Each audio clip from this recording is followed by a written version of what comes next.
But the other thing that we do on Constitution Day in my class is everybody has to take a pop quiz. And so I'm going to make you do this today. And not just for the students in the room, but for everyone in the room. I want you to do a pop quiz. And you can write it down if you have it. If you don't, sort of count them out on your fingers or in your head. To name, if you can, the 5 fundamental freedoms that are protected by the First Amendment to the Constitution. Don't shout them out. Just write them down. Mark down as many of the 5 as you can. Just take a second. We'll get to the First World War in a minute, but we got to do this first.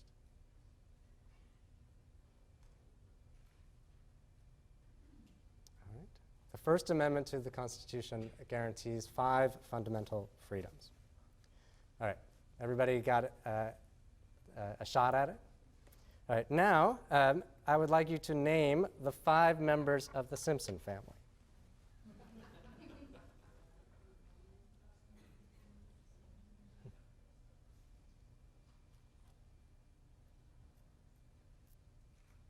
I'm guessing this might not take as long as the previous question. Right? In case you were wondering, the 5 members of the Simpson family you may know as Homer, Marge, Bart, Lisa, and Maggie. So please grade your own papers. And then the 5 fundamental freedoms named in the First Amendment: freedom of speech, freedom of the press, freedom of religion, which includes both expression and non-establishment, freedom of assembly, and freedom to petition for redress of grievances. All right, so you can grade your own papers, but if you want to compare your scores to Americans in general, in a survey that was done a couple of years ago, 22% of Americans can name all 5 members of the Simpson family, right? How did we do in this room? How many people got all 5? Not bad, probably close to 22%. Right? How many people got all 5 of the fundamental freedoms? All right. Now we're doing above average, because do you know how many Americans can name all 5 of those? 0.1%. Right? So not even 1%, 0.1% of Americans can name the 5 freedoms that their Constitution defends in its First Amendment. So let's set aside the question of whether Constitution Day is constitutional or not, because it certainly seems to be necessary and beneficial for Americans still today. Right? So that's where we're going, why we are here, and what we are going to do. But what I want to do now is actually back up into the First World War and go back 100 years ago or almost 100 years ago, to a summer afternoon in the summer of 1916, when a guy by the name of James Montgomery Flagg, who you see here, took off a pair of glasses that he was using, looked in the mirror, and saw reflected in the mirror the image of America itself. Flagg was one of America's most successful artists. He was an illustrator. He was 39 years old, and he was working on a cover drawing for a magazine called Leslie's Illustrated Weekly Newspaper. And this was sort of a very popular magazine from the period. And in an upcoming issue of the magazine, editors planned to tell Americans that they should expand the country's military force. This is at a time when the First World War had begun, but America was not involved. But the editors thought that the U.S. should get ready in case world events dragged us into the ongoing tragedy that at that point we were still calling the European War, this thing over there. Now, Flagg was a procrastinator, like many of us. He was up against a very tight deadline, and he had very few ideas for this drawing. He also had no model to work with in his studio, right? So there was no one he could hire in time to draw. All he had was his own reflection. As you can see, tall and lanky, with bright blue eyes and wavy hair. And in all likelihood, he also had a British military recruiting poster, this one, designed by Alfred Leete in 1914. Now, that image features Lord Kitchener, who was Britain's Secretary of War and the chief of its military recruitment. And he's pointing out at the viewer with the words, "Your country needs you." So in a last-minute effort, Flagg erased the caption, borrowed Kitchener's pose, substituted his own face for the British officials, and then added wrinkles, whiskers, and gray hair, just for good measure. And with that, Uncle Sam appeared. just in time for America's First World War. Right? Now, this is an image that probably 100% of Americans recognize. This picture first appeared on the cover of the July 16th, 1916 issue of Leslie's under the heading, "What are you doing for preparedness?" Meaning, what are you doing to prepare in case the U.S. has to enter the war? And within a year, despite President Woodrow Wilson's stated intention of keeping America out of the war, the U.S. nevertheless began mobilizing young men into the ranks. And so this magazine cover reappeared in the spring of 1917, this time not on a magazine, but on a U.S. Army recruiting poster with another caption, "I want you for U.S. Army." Right? By the time the war was over, a year and a half later, the War Department had printed more than 4 million copies of this Uncle Sam poster. Now, James Montgomery Flagg made many wartime posters while he served during the war, not in an official capacity as a volunteer for the Committee on Public Information, which is the government's official propaganda agency. He composed, as that we know of, at least 46 posters as part of his wartime service. But I think we would be hard-pressed to come up with an image of any of the other 46 besides this one, which makes us wonder what it is that made this poster of Uncle Sam so enduring. What is it that made it one of the most iconic images in American politics, and maybe even the most familiar representation of America itself? So I have a possible answer that I want you to think about today. The first is that the poster succeeded because for a simple reason, that it worked. Right? That Uncle Sam, like all good uncles, helped Americans out in a time of need. That this image of Uncle Sam turns the vast machinery of war mobilization into a family relationship, bringing something very far away to something very close, giving political power a personal face, something that helped Americans make sense of the government's presence in everyday life. But it's maybe not quite so simple, and I think we need to take a closer look at Uncle Sam. So look at him again, because I think he's a complicated figure. On the one hand, he's very sort of benevolent and kind and protective. On the other hand, he's a bit stern and watchful. Right? He is very personable, but he is also an authority figure. Right? And he is certainly, like many uncles, or at least like my uncles, very badly dressed. So his formal attire conveys the solemnity of war and the seriousness of the occasion, but his furrowed brow and piercing stare and confirm that seriousness. But then there's the silly hat and the ill-fitting suit, which suggest on some level that Uncle Sam doesn't usually do this, right? Reassuring viewers that war is not fundamentally in America's lifeblood, that the nation, like its uncle, would somehow rather be doing something else.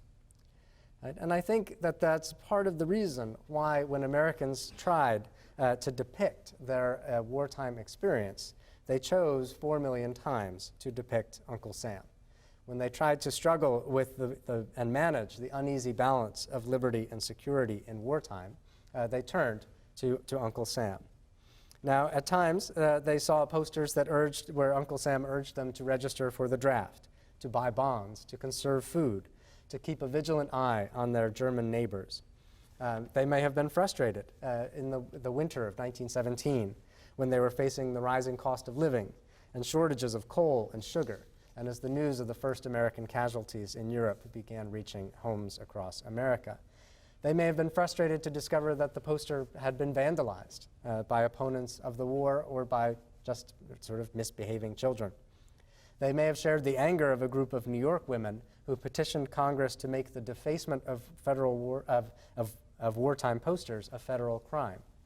On the other hand, they might have been the ones who had done the doodling in the first place, and both of those are part of American history that we need to see. And then we also need to ask what they thought at the end of the war, on November 11th, 1918, just a year and a half later, a much shorter war than the wars that we've lived through in this decade, when the same poster, faded and battered by the elements, was replaced by another announcing a victory parade. Right? So to understand those transformations and that experience that Americans had in the First World War, one of the things we need to do is to understand the the power that Uncle Sam represents, and in particular, the way that he represents the federal government in wartime. So if you look at the history of the United States during the First World War, the most remarkable thing on the home front is the dramatic transformation in the size and power of the federal government. Now, you can take almost any metric you want. The size of the federal budget, the number of employees in the federal government, the number of soldiers in the standing army, one thing after another, and by almost every metric, the government gets bigger during the First World War, and it stays bigger after the war is over. Right? So size is transforming, but even the structure of the federal government is changing too. So the war hits the United States in the 1910s at a period when Americans are having a debate about reforming their Constitution. Right? So Americans tend to reform the Constitution in bursts and then go through decades of thinking that the Constitution doesn't need fixing. Right? So if you think right after the Civil War, there are a bunch of amendments. In the 1910s, there are a bunch of amendments. In our own time, it's not actually, really, there's not that much discussion of amending the Constitution compared to the 1910s. In 1913, there was a 16th Amendment, which gave America new powers of taxation, although not every American made enough money to pay income taxes yet. The 17th Amendment, just after that, sought the direct election of senators. And this was a reform designed to keep the U.S. Senate from turning into a millionaire's club. Spoiler alert, it didn't work. Now, the war accelerated this focus on the federal level, and it also accelerated this mindset of constitutional reform. So during the war, the federal government first began to regulate alcohol, initially as a temporary wartime measure in 1917, and then in the 18th Amendment, or Prohibition Amendment, ratified in 1919. The 1910s also saw a debate about women's suffrage, leading to the ratification of the right of women's right to vote in the 19th Amendment in 1920. And the 1910s also marked what we might call a silent constitutional revolution, where there were not so much new texts, new amendments, but new ways of thinking about federal power. So almost every single thing that the federal government did during the First World War was confirmed by the Supreme Court as a legitimate use of federal power. From one topic to another, the Supreme Court upheld things that the Wilson administration had done during World War I, and that taught a legacy to later presidents in the 20th century, in particular to Franklin Roosevelt in the first days of the New Deal and during the Second World War. Now, and this is perhaps the most extreme version of these, right, is the Selective Service Act of 1917, which was the first large-scale, massive draft of Americans for the Army. What you see here is Secretary of War Newton Baker drawing the first draft numbers for the lottery in 1917. This was challenged actually under the 13th Amendment, which forbids slavery and other forms of involuntary servitude. And one case was brought arguing that conscription is a form of involuntary servitude. But that amendment failed or that case was voted 9-0 against the petitioner by the U.S. Supreme Court. So these powers are substantial and they're being confirmed. And these are not just big powers in Washington, but also things that transform Uncle Sam's place in the lives of ordinary Americans. So 24 million men registered for the draft under that Selective Service Act at a time when there were about 110 million Americans. And over 4 million of them served in some form in the U.S. or overseas. The federal government mediated for the first time in labor disputes between business and labor for the first time. It took control of the railroad and coal industries and nationalized those industries, right? Something that was sort of unheard of before and would probably be unheard of today. The federal government massively expanded its policing and surveillance powers. The FBI and the Border Patrol actually both originate from the period of the First World War. The government administered the first IQ tests, and the government instituted the first VD tests. So Uncle Sam really was everywhere in Americans' lives. So if that is happening, the war years also mark a transformation in federal powers related to the Constitution in terms of civil liberties. So there is all this power being concentrated in wartime, justified because of wartime, and this leads the state to intervene to regulate speech and press in particular, which are two of the fundamental freedoms I'm going to talk most about today. And it's not just happening from the top down in Washington. It's also happening in ordinary communities. So we're going to look not only at what's happening on Capitol Hill, but what's happening in places as, for example, here in Oklahoma. The war teaches Americans new ways of understanding their relationship to each other, their obligations as citizens, their rights as citizens, and their relationship to this figure, Uncle Sam. So before we dive into it, we have to sort of stop and think about this concept of civil liberties. So those 5 fundamental freedoms have been in the text of the Constitution for 200 years now, right? And we certainly talk often about freedom of speech or freedom of assembly. And if the words haven't changed, the meanings of them have. What people understand freedom of speech to mean, or freedom of assembly or so forth, have changed over time. And the most important thing for you to know to understand what happens next is that we in 2015 have a much broader, freer, and more robust sense of free speech than people did a century ago. That in 1915 or 17, your sense of free speech was always seen to be very much in balance and to be limited compared to the sense that many of us have about our right to speak out today. And there were challenges to that sense that people needed to speak responsibly. There were people who were pushing for more modern notions of free speech that would match the ones that we would recognize. So there were debates about the right to speak in public, to picket and to protest, which many cases had been deemed by entire cities to be illegal. These were the so-called free speech fights of the 1910s, brought by labor leaders and by others, particularly in the Midwest and the Far West. And there were cultural challenges to definitions of free speech by artists and playwrights who didn't want their books or their plays censored, by professors who demanded academic freedom, by feminists who challenged obscenity laws that blocked public access to birth control or other information. Now, one person who played a role in almost every one of those fights was this woman here, Emma Goldman, one of the sort of leading people articulating the understanding of free speech in the 20th century. But she was not alone, not only joined by people in labor and other groups, but also by African Americans.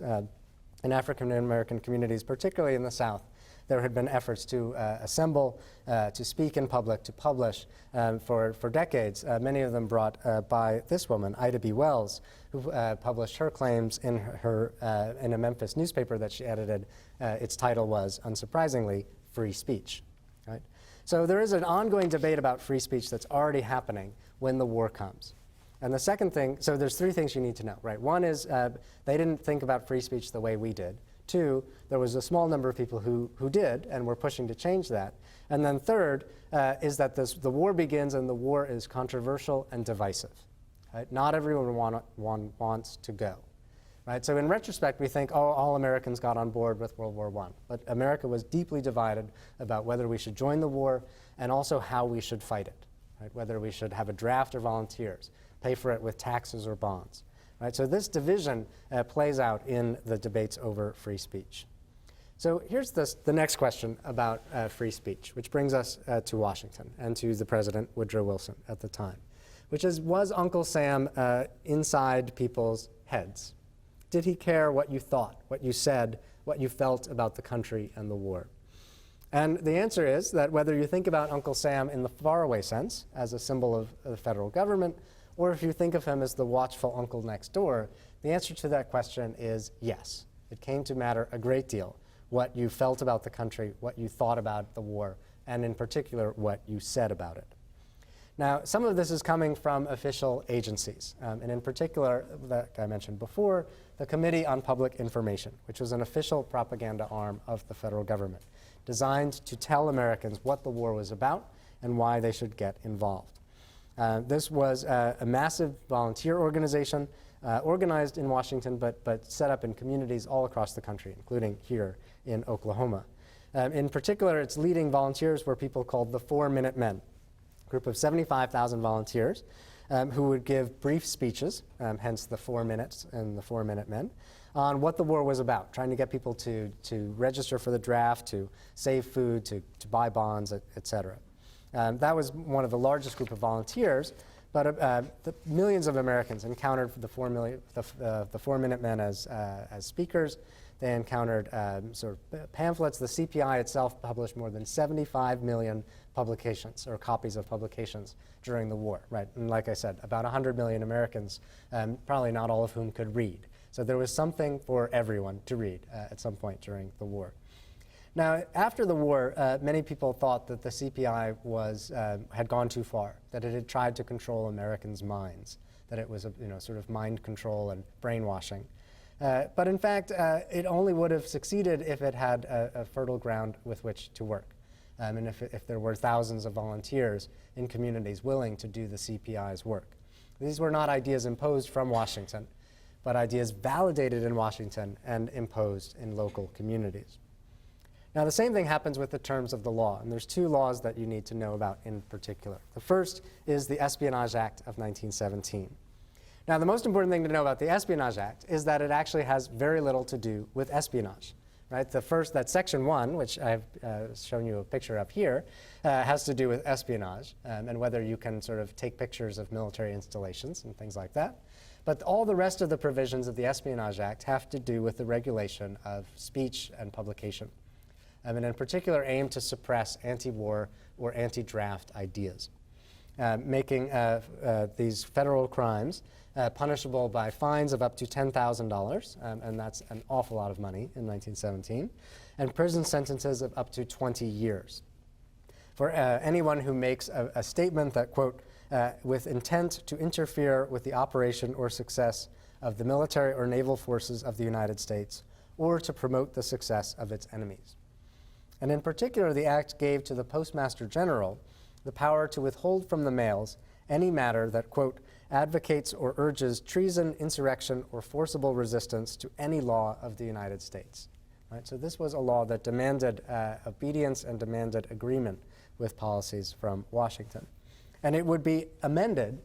There were Americans who thought it didn't go far enough in 1918 with amendments that were known as the Sedition Act, which drastically expanded the punishments at hand, not only for people who might sort of willfully convey false reports harming the Army, but for any, quote, disloyal, profane, scurrilous, or abusive language aimed at the United States. Right? So if you've ever said anything profane or scurrilous or abusive, which probably everyone here has done, then you know that if those were aimed at the United States during the war, they could bring upon you fines now raised to $20,000 or prison sentences raised to 30 years. Now, these were amplified by laws at the state and the local level. What you see here is a compilation of sedition laws that were passed at the state level in Nebraska. Right? So it's not just a federal issue, but a state one as well. By October of 1918, the Justice Department in Washington begged Americans to stop sending in accusations because they were so overwhelmed and so backlogged with cases that they were already investigating. So, how does this look if we move from the federal level to one particular state? And here I want to focus for a while on Oklahoma. Now, what you see here is the draft card of Charles Bramble from Henrietta, Oklahoma, who had just registered. He was in his early 40s, was a miller, and was, if you really read all the way through, is considered tall and slender, according to the draft board, and was eventually never called up to serve, in part because he registered for the draft on September 12th, 1918, and the war ends just 2 years later. These World War I draft cards have all been digitized and are available online. So if you have a grandparent or a great-grandparent or great-great-grandparent who was in the war, you'll be able to look them up and find out more about them and their story. Now, when the war comes to Oklahoma, much of the power for mobilizing the home front in this state was in the hands of the Oklahoma State Council of Defense. Now, every state had a Council of Defense. Oklahoma's was particularly powerful because the legislature was out of session when the war began. And this was a time when the legislature didn't meet that often. And so with no legislature around, the governor said, well, just let the council make all of our wartime decisions. And then it proceeded to do so. Now, the council did not just published pamphlets saying you should support the war, the council basically went out, considered that its job was to maintain loyalty and war support in every county in the state. And every county in Oklahoma had a county council of defense that reported to the state council. Now, it investigated cases of disloyalty, and it would also send warning cards. So from the state headquarters, you might receive the following message. Quote, "It has been reported to the Oklahoma State Council of Defense that you have not been entirely loyal to the United States." Right? So notice, imagine getting that in the mail one day. Doesn't say who does the reporting, doesn't say what you said, doesn't say what you did, right? But you've received that card, right? Then it says, "We trust you can report to us by return mail that the reports we have received are not true. We expect to hear from you in 3 days." Right? So imagine receiving that card, and imagine having to sit down and write to the state government and tell them that whatever it was that they said that you said, you didn't say it, and you don't think it. Right? Now, not everybody received, many people received these cards, and you can find copies of them in the archives. There are still copies of them around. But many of them were targeted at particular groups, right, and particular ones that were seen as threats to the war effort or threats to national security. And I want to look at 4 of those briefly in turn. First at labor, second at religious minorities, third at Native Americans, and then fourth at German Americans. So first, probably the group that was most watched and most scrutinized during the war were labor radicals.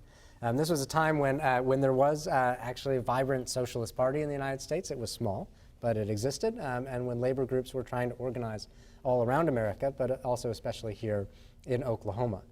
And people who supported socialism or opposed the war often found themselves under scrutiny. What you see here is a headline from Tulsa from November 1917, when a crowd in the city beat and tarred and feathered 17 members of the Industrial Workers of the World, which was a radical labor group that was organizing workers in Tulsa.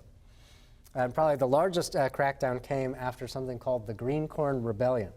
This was an organized draft resistance movement by Native American tenant farmers in southeastern Oklahoma in August of 1917 that brought federal officials to see them.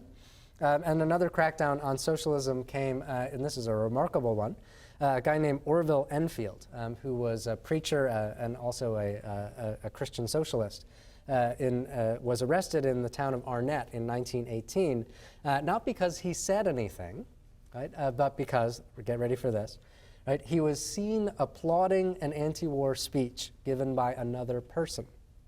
So both men were arrested and convicted of conspiracy to oppose the Selective Service Act. Right? So this is the kind of repression that is happening in communities, not only across the state, but really across the country. Now, religious minorities also face challenges to their rights of religious expression, particularly for those who conducted their religious services in German, if they were German immigrant communities, or for those whose personal faith brought them in conflict with the war, who were pacifists or non-resistors. Now, in the town of Fairview, Oklahoma, the local newspaper editor posted signs on all the German churches in town that said, "God Almighty understands the American language. Address him only in that tongue." Right? And many congregations were pressured to change the language of their worship. Reverend Charles Reese of Soper, Oklahoma, spoke out against the Red Cross, saying that he thought they were wasting too much money, and then found the Choctaw County Council of Defense on his doorstep. The council took Reese from his home, stretched him over a barrel, and gave him 100 lashes with a leather belt on his bare back. In Cordell, Oklahoma, the State Council of Defense launched an assault on Cordell Christian College, a small school affiliated with the Church of Christ, for the pacifist views of some of its faculty and students. They banned its newspaper, the Gospel Herald, under the Espionage Act.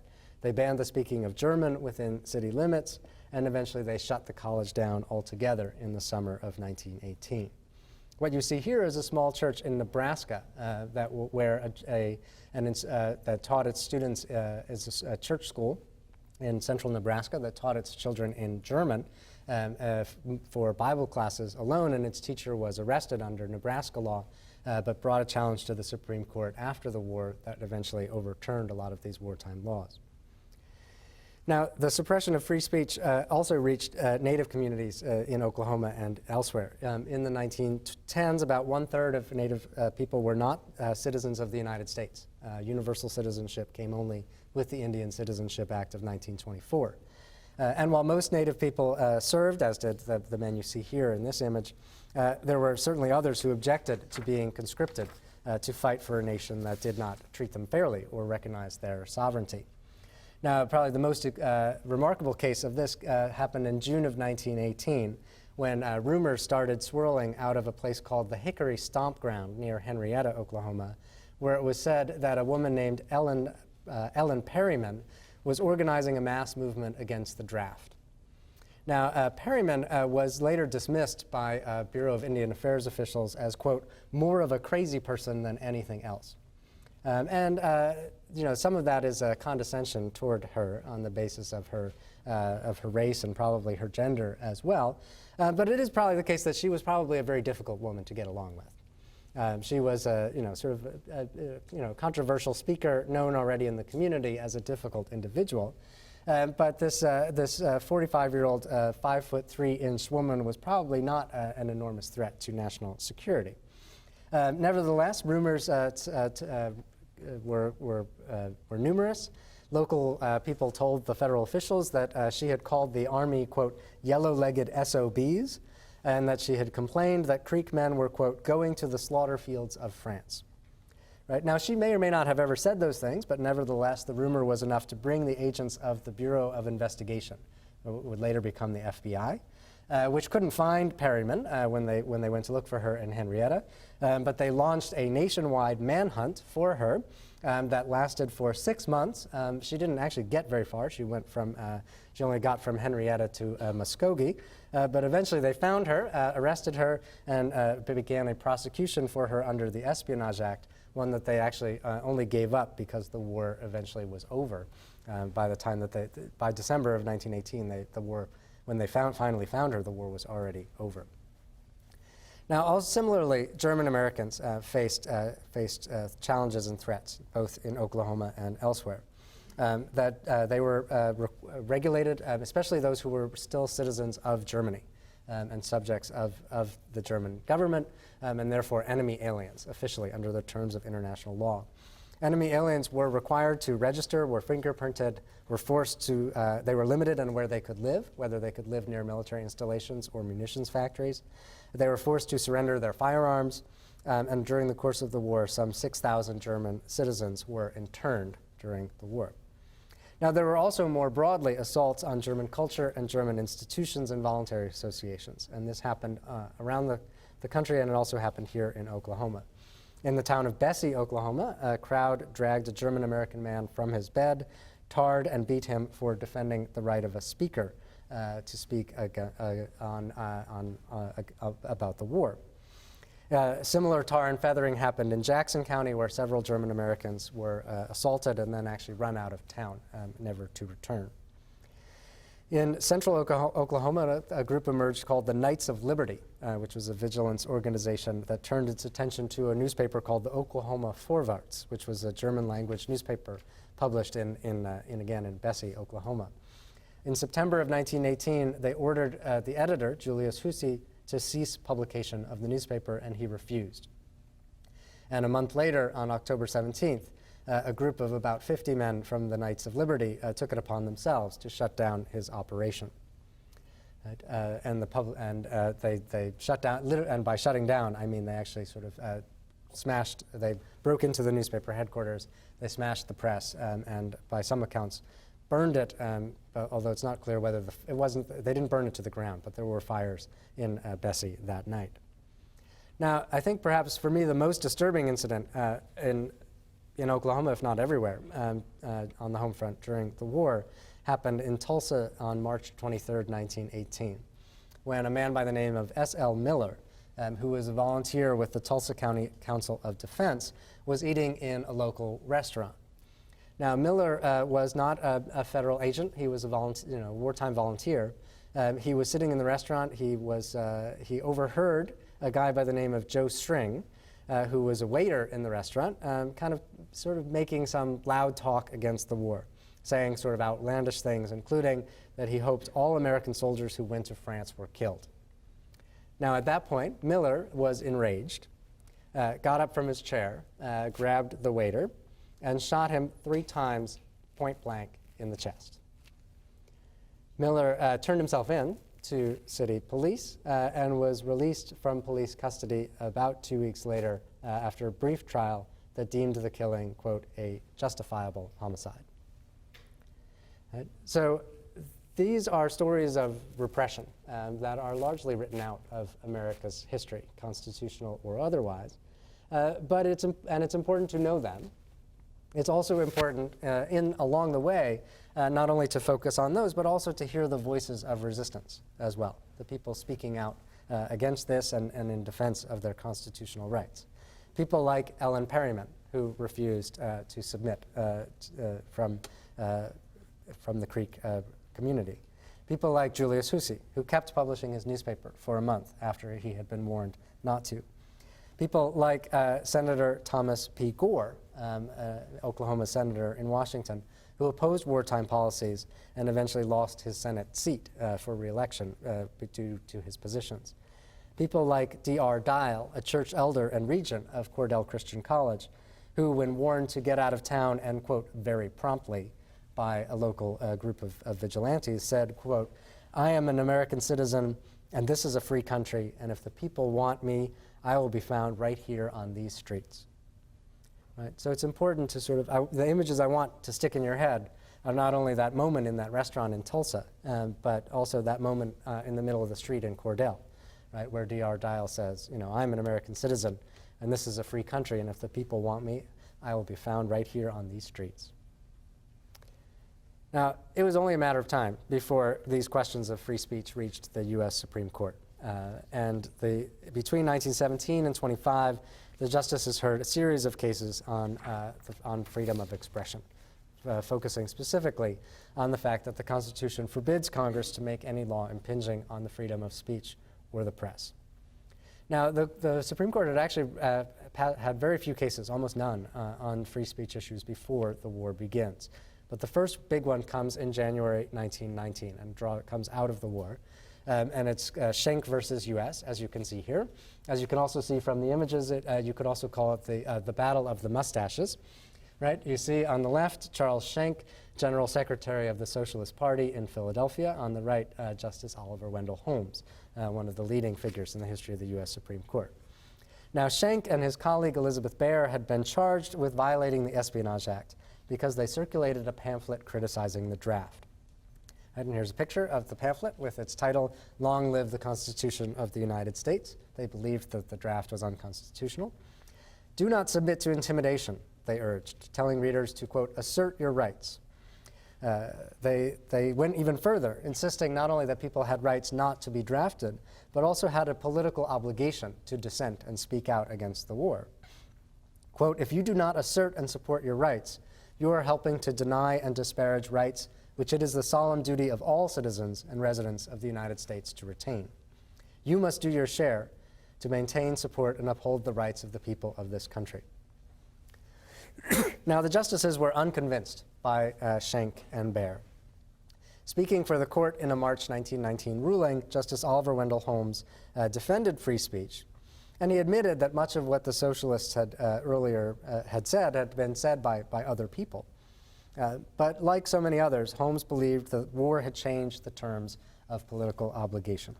And this is a quote from Holmes. We admit that in many places and in ordinary times, the defendants would have been within their constitutional rights. But the character of every act depends on the circumstances in which it is done. Right? And then in the next sentence, Holmes gave voice to one of American history's most memorable articulations about free speech. And he says, quote, the most stringent protection of free speech would not protect a man in falsely shouting fire in a theater and causing a panic. Right? We certainly know that. You can't yell fire in a crowded theater. Right? But the first sort of use of that in the Supreme Court comes from Holmes. As he said, when a nation is at war, many things that might be said in time of peace are such a hindrance to its effort that their utterance will not be endured so long as men fight. Now, this is a vision of responsible speech, not of a speech unbounded, one in which the burden rests on individuals themselves to regulate themselves and to negotiate the boundaries of responsible and irresponsible speech. Now, the court considered the question again just a few months later when they took up the case of Jacob Abrams and his colleagues, who you see here. Now, they had been sentenced to 20 years in prison for circulating 2 pamphlets in New York City in 1918. Now, Schenck and Baer, the socialists from Philadelphia, published thousands of copies of their pamphlets. They stood on street corners. They mailed them to many people, including to men whose names and addresses they had gotten from published lists of drafted men. The Abrams group, by all accounts, the best evidence we have is that they tossed their pamphlets from the roof of a building, and they may or may not have ever been sort of picked up by anyone. Right? But nevertheless, this led them to be arrested and sentenced to 20 years under the Sedition Act. And they were critics of the U.S. intervention into Russia after the Bolshevik Revolution. They were supporters of the Bolshevik Revolution. They were opponents of the capitalist system. They were political radicals by any definition of the term. But they felt that they had the right to say what they did. They called on the First Amendment. They challenged the Sedition Act and said that it was unconstitutional. And like Schenck and Baer before them, they lost. The Supreme Court upheld their convictions, and most of the justices voting to do so. Justice John Clark, who wrote the opinion, thought that this was an open and shut case, that this was just like Schenck, and there was really no difference. Men must be held accountable for the effects which their acts were likely to produce, he wrote. And his decision was maybe a paragraph or 2 long. He was particularly incensed that they had done this in New York, that they had done it in the nation's leading port, a transfer point for military embarkation, as a center for wartime production. Clark is sort of imagining New York as part of a war zone, and therefore it fails the clear and present danger test that Holmes had earlier set out. But Holmes disagreed. So he voted one way in the Schenck case. He saw the Abrams case differently, and he dissented just a few months later. Now, he certainly thought that the state had powers in wartime that it didn't have outside of wartime, but he thought that there were limits to that power. And he certainly understood the Abrams's intensity.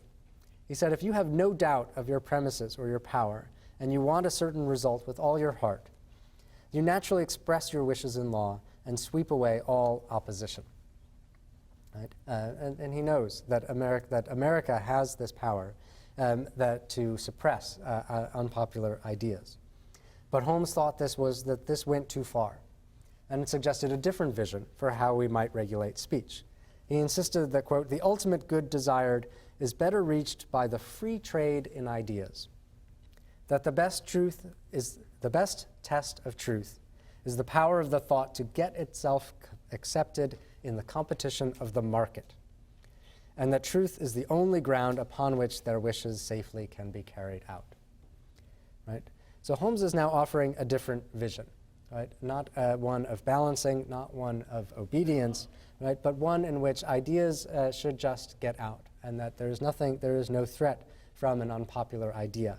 That if it is unable to get itself accepted in the competition of the market through the free trade in ideas, then it poses, in fact, no threat. And in fact, he did actually say that he would have accepted some punishments for the Abrams defendants, and he clearly was not sympathetic to them.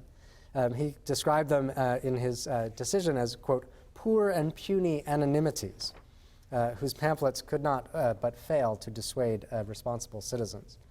He said, now nobody can suppose that the surreptitious publishing of a silly pamphlet by an unknown man without more would present any immediate danger.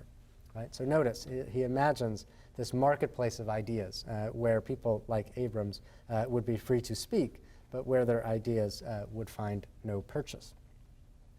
But these decisions, which Abrams and Schenck, which are the basis for almost every Supreme Court case about free speech that has followed, are products of the First World War, and this debate about who can say what and who should think what, and what Uncle Sam should do when he watches them. So now let me just conclude by bringing this up to the present and then back to World War I. Right? So a century later, we are still very much part of the web that was spun from Washington in the First World War. So the Sedition Act was repealed in 1920. It's no longer on the books, and the law that convicted the Abrams defendants that you see here. And people felt that much of the extremes of war had been sort of undone, and many of them regretted that in the 1920s. But certainly the balance of liberty and security continued to challenge Americans in later wars, as it did during, for example, the Second World War. And this is an image not of a First World War soldier, but of an image taken in the very beginning of World War II, when during the run-up to Japanese internment, when Japanese Americans were 120,000 of them from the West Coast were interned without their consent.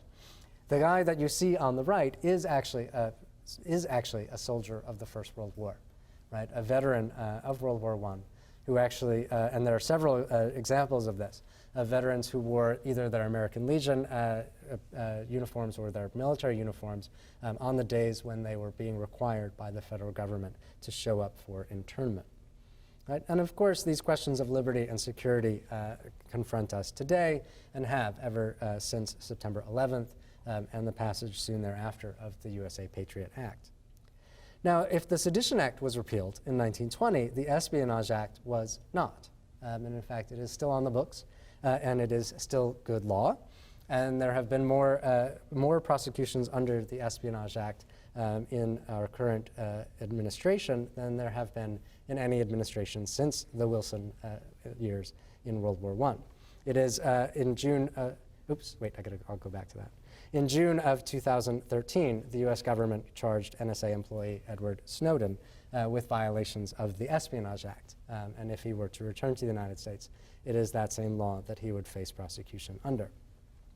Now, certainly, and this is what I wanted to say, our sense of what we are allowed to say is much broader than it was in World War I, and that now people can speak out, they can say crazy things on blogs, they can say crazy things in comment sections. They can make crazy pictures making fun of presidents of any party. And they can just sort of say crazy things in general. And I think most of us would say that even the views of people like the Abrams defendants should have their space.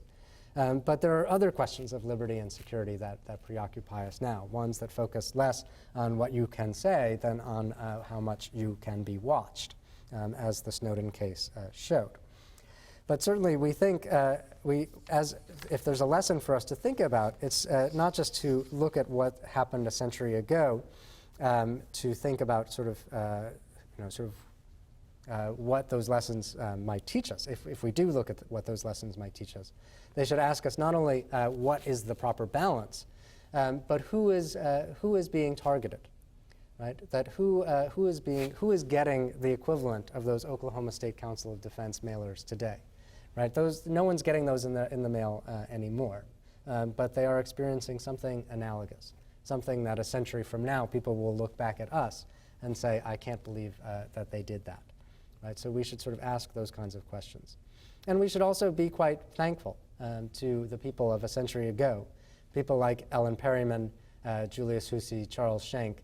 For giving us the Constitution that we are commemorating here on Constitution Day. So one last point, right, that I want to end with a story from a place that's not that far away from here, in Thurber, Texas. Thurber, Texas doesn't really exist anymore. It's a ghost town. But it was a lively community in the 1910s, as you can see here from this image. And at some point in 1917, a young boy, 15-year-old boy, named John Strickland Spratt, traveled from his home, which was in a small coal mining town of Mingus, Texas, he traveled from Mingus to Thurber to do some Saturday shopping. Right? And in Thurber, there was a German immigrant by the name of Schneider, who had gone into business as a watchmaker. Now, late in his life when he wrote his memoirs, John Spratt remembered very little about Schneider, the German watchmaker, but he did recall that he enjoyed looking into his shop. And he also fondly recalled a sleek black horse that Schneider kept out front of the watchmaker's shop. Now, Spratt remembered one incident in particular. Schneider was a thrifty man, but his business had not made him rich. And so as a consequence, the watchmaker had no electricity in his home or in his shop. So instead, he built his shop with a large glass window in the front to provide natural light. Quote, "Passing his shop one day," Spratt recalled, "I noticed him working on a watch, and I stopped and glued my nose to the plate glass to get a better view of his work. After a time, he asked me what I was doing. Well, I'm just watching," was my reply. To which he replied, "Do I need watching? Do I need watching?" And that was the central question in all of these wartime debates about civil liberty and about security. Now, in World War I, plenty of Americans believed that people like Watchman, or people like Schneider, the German immigrant, did need watching. And they tilted the balance from liberty to security through crowd actions and stringent legislation. Others insisted that the desirable ends of loyalty could never be produced by unconstitutional means. And in the end, World War I brought this debate to us in the present, transforming political identities and political structures, and in turn, the very meaning of what it meant to be an American citizen. So back to Thurber. Not long after young Spratt had his encounter with Schneider, rumors began to spread through the town that the immigrant shopkeeper was a German spy. Spratt recalled very little of the story decades later, but he did note that, quote, "threats followed," and that not long after, Schneider closed his shop and left town. Now, this is a plaintive tale and may sound in some ways like the last chapter of the 19th century American Western, complete with a stranger getting on his black horse and riding out of town and onto the Texas plains.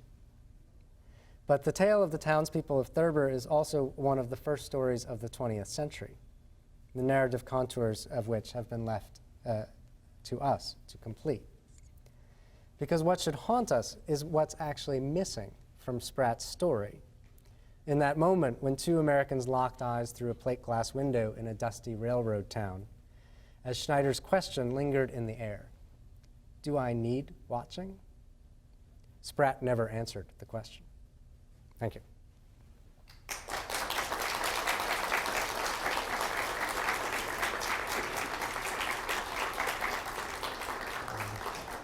I think we have time for questions. If you're standing in the back, yell. So, we'll start in the front. Yes, sir. Good question.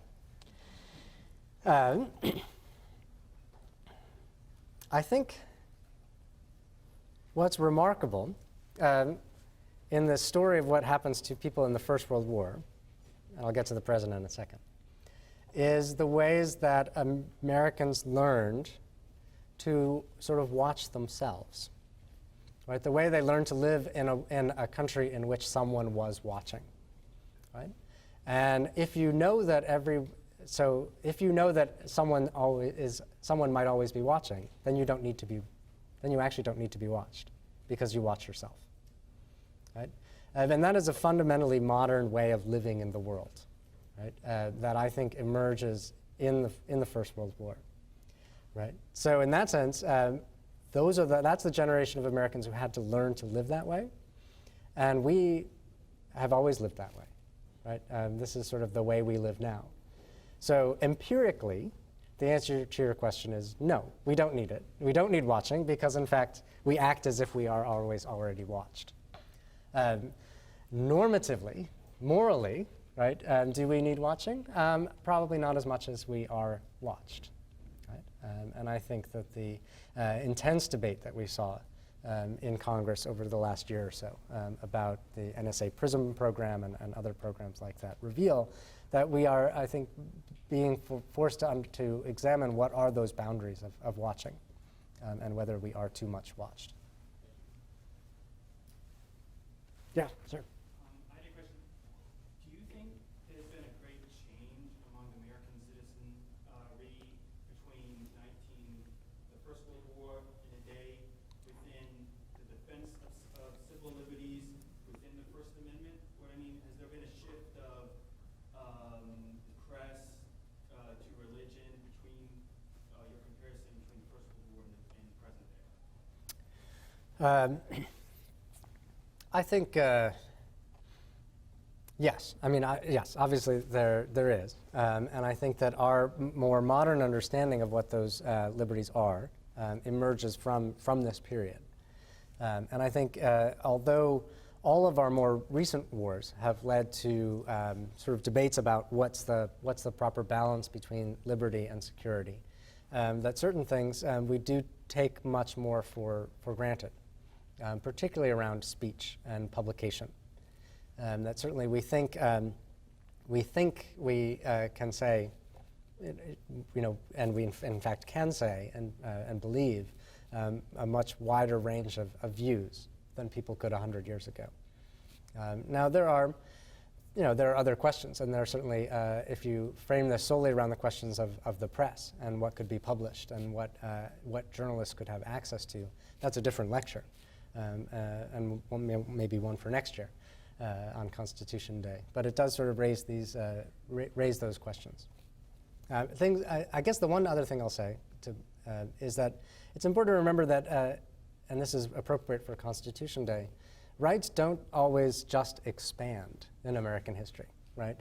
That's sort of how we think about it in an elementary school sort of way, right? We have a sense that we have a Constitution, and it's a very good document, although it wasn't always didn't always hand out its rights perfectly, but people have made those rights expand over time, right? But rights can also constrict. People can lose their rights if they don't keep vigilant about them and defend them, right? And so I think it's very easy for people who live in times when there's a lot of individual freedom and a lot of liberty to assume that it's always going to be that way. And I think that we owe it to the people who fought for those rights to make sure that we keep them that way. Yes, ma'am. Was there something unique about World War I as opposed to the Spanish-American War or the Civil War or the War of 1812 that led to more attacks on constitutional liberties? That's a good question. So I will say I think for the Spanish-American War for Americans, participation was relatively brief and less controversial, although the U.S. occupation of the Philippines did create controversies. And so it led to far fewer restrictions. There were enormous violations of civil liberties during the Civil War. Abraham Lincoln suspended the writ of habeas corpus, which he may or may not have had the constitutional right to do. And there were attacks on publications, and sort of basically something basically on the verge of martial law in Missouri in particular, as part of the suppression of the guerrilla movements in that state. And Lincoln was attacked for it. So I don't, in that sense, it's pretty common to wartime in general. I just wonder why Americans were so paranoid about German settlers in this country. It's not as if German soldiers were actually landing on the beaches of America or threatening the United States in any way during World War I. Right. No, that's a good point. And there were, in fact, there were some, not very numerous, but there were some efforts by the Germans at both espionage and sabotage, both before and during the First World War. And those got an enormous amount of attention, right? So there was an espionage ring that was revealed. There was a defense plant that was blown up in New York Harbor called the Black Tom Factory, where the explosion was so loud they could hear it in Philadelphia. There was, of course, the Zimmerman telegram, which revealed a plot between Germany and Mexico to sort of plot against the United States. So Americans did have some reason to fear that there was such a thing as German espionage and subversion.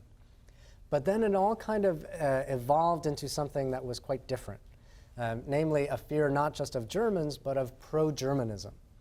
right? And a pro-Germanism is sort of anything that harms the war effort, right? So a strike could be denounced as pro-Germanism, right? Especially if it was happening in a defense plant. And so in that sense, even if there might have been, one or two things to be worried about, the fear is expanded quite beyond that. And I think that's because Americans didn't know. I mean, this was the largest, most devastating war in human history to date, and they didn't know that it was never going to come to North America. They didn't know that it would end in a year and a half. We have the benefit of hindsight to say, what were they so worried about? Yeah, David. As a follow-up to that question, when World War II came out, it seemed that there wasn't the same kind of fear of the German Americans. It was transferred to the Japanese Americans. But I wonder what changed in that time period. I remember my father was of that generation, and there was a lot of talk of, well, there's the good Germans, like Eisenhower, and the American Germans that were different from the Nazis over in Europe. And it seemed that there was a little bit less of that fear and tension. Wonder if there was any reason why there was that kind of shift, that German Americans were not so much as the focus of fear. No, that's a good question. And there is some scrutiny of Germans in the United States during World War II, and in particular those that were actively affiliated with the Nazi Party, which is a very small number. But in some ways, the answer to your question of why wasn't there more scrutiny of German Americans in World War II is that there had been so much in World War I. And that going through that experience, changing your schools, your churches, your newspapers to English, naturalizing, so that after the war, German immigrants had the highest rate of naturalization as U.S. citizens. Basically, anyone who was eligible sort of ran to their local boards. And some of that was out of fear, but in the end, it also Americanized them, right? And then it's also it's continued by the fact that there are very few German immigrants to the U.S. after the war, right? So the German community is becoming so American that by the 1940s they are really quite a distinct community from Nazi Germany. Yeah, it's just some of it's generational, but then some of it's also cultural. Other questions? Yes. Just to prove that today, you're probably aware of this. I recently heard the author interview on C-SPAN. The train to Crystal City, Texas. There was an internment camp there that included Japanese, Italians, and Germans, several thousand. And that really didn't surprise me. But what did surprise me was that the parents that had been sent there, the fathers in most cases, and their families followed, were identified as people that might be useful for the purpose of exchange for Americans, and then were used for that purpose. Okay, and then when they had to go back to Germany, their families followed them, and the children, in many cases, were American citizens. Really, really interesting book, Train to Crystal City.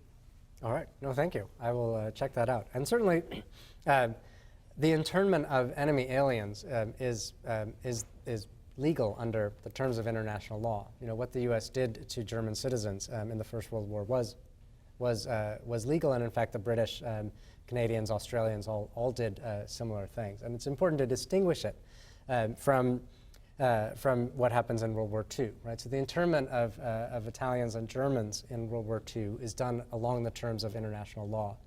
They are citizens of Germany or Italy.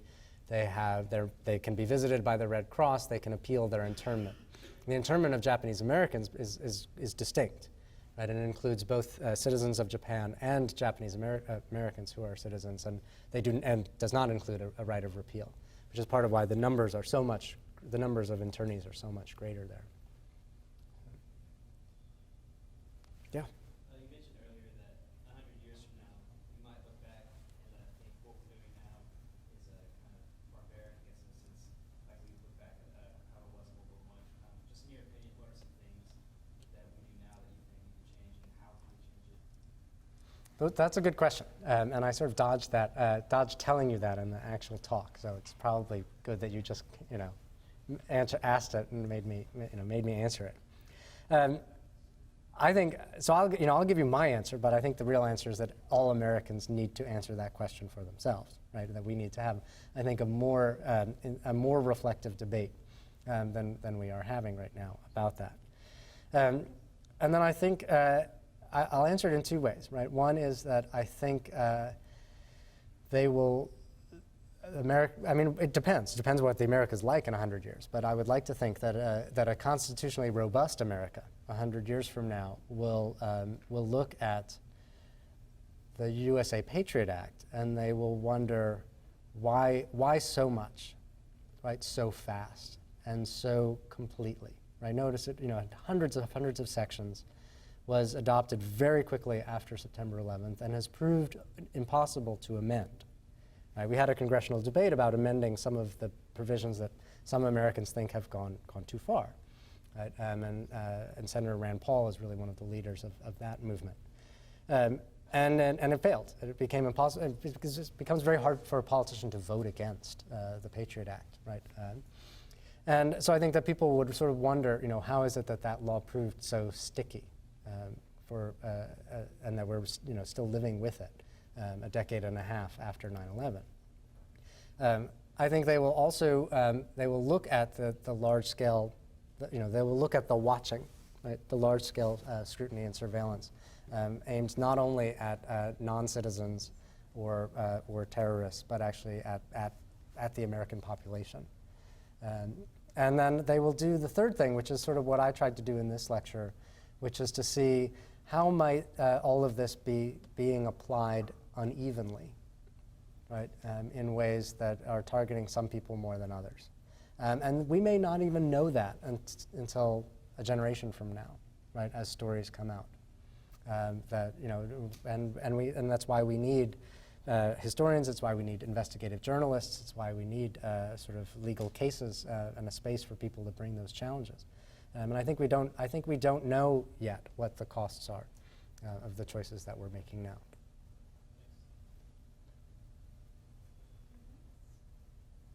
Yeah. I was wondering if you could speak a little bit more on the culture of obligation and how it's changed 100 years ago to now, if it's maybe less top-down and more society-driven, and how that has affected how the state has grown. That's a good question. Personally, I think that we've lost a lot of our sense of obligation. Right? If I had asked you, if the pop quiz instead had been sort of, what are your rights as a citizen, you could have come up with a huge long list. And then if my pop quiz had been like, what are your obligations as a citizen, you would have been like, just sitting there, jury duty, maybe, like that, like. And I think we tend, when we think about citizenship, to think of it as a bundle of rights, whereas a century ago it was really thought of as a bundle of rights and obligations, deeply linked. And I think that our citizenship would be better off if we thought more about what we owe our country and each other. But I think with that, but obligation can also be sort of used. Obligation, so if too much freedom is sort of, gets into sort of the world of extremes, of liberty, of license, of sort of nuttiness, then too much obligation becomes coercion, sort of enforcing other people's obligations over your own. So I think that if you were asked sort of where I think the culture of obligation is coming from today, and I don't think it's coming from anywhere. I mean, it is obviously to some extent, but I don't think it's coming from enough places.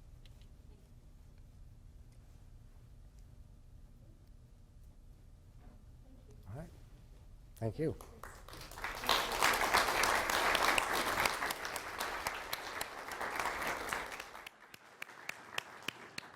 Thank you, everybody, for coming. And I wanted to remind everybody that the World War I series continues next month with Dr. John Dobson, who is a former dean here of Arts and Sciences, whose research work is early 20th century business history, and he's going to speak on the economics of World War I. And we look forward to having you all here. There'll be October 15th at 7:30 in the evening. 7 o'clock? Okay, sorry. Thank you very much.